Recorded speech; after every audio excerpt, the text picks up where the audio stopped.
नमस्कार. मुंबई, महाराष्ट्र आणि भारतातील काही प्रमुख 20 घडामोडी पाहूया जलद गतीने.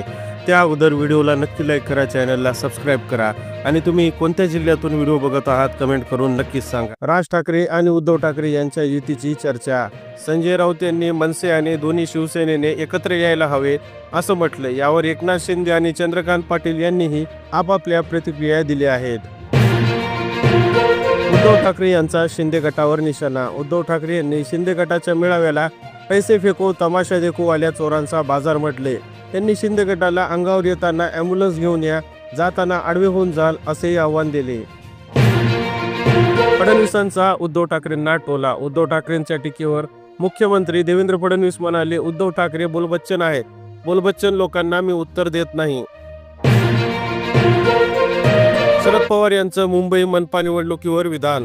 शरद पवार म्हणाले, मुंबई आमच्या सर्वांमध्ये उद्धव ठाकरेंची ताकद जास्त आहे, त्यांना विचारात घ्यावंच लागेल. एकनाथ खडसे यांचा भाजप प्रवेशाचा विषय संपला. एकनाथ खडसे यांनी सांगितले की माझा भाजप प्रवेशाचा विषय केव्हा संपला आहे, मी त्याला पूर्णविराम दिला आहे. रासायनिक खतांवरील लिकिंग थांबवण्याची मागणी.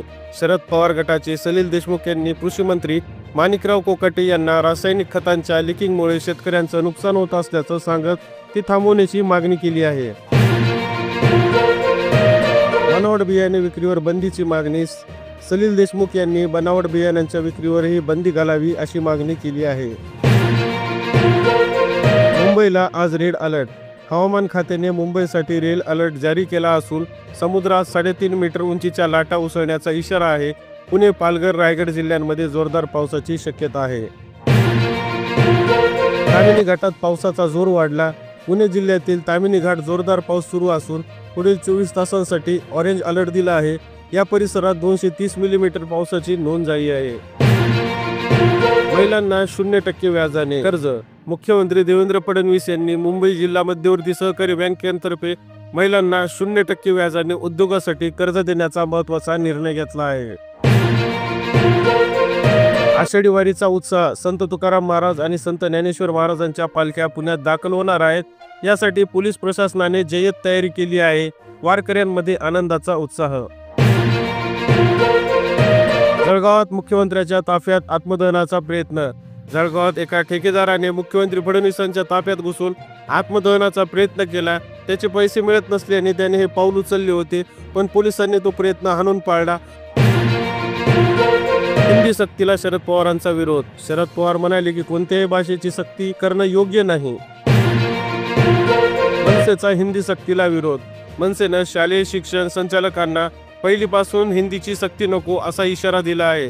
अंधेरीमध्ये मनसे कार्यकर्ते याविरोधात आक्रमक झाले आहेत. धनंजय मुंडेंना तात्पुरता दिलासा. मुंबई उच्च न्यायालयाने माजी मंत्री धनंजय मुंडे यांना पोटगीच्या रकमेवरून तात्पुरता दिलासा दिला आहे. सत्र न्यायालयाने दिलेल्या आदेशाला स्थगिती मिळाली आहे. सोन्याच्या भावामध्ये वाढ तर चांदीच्या भावात घट. आज खूप दिवसानंतर सोन्याच्या भावामध्ये थोडीशी वाढ झाली आहे, तर चांदीचा भाव मात्र घटला आहे.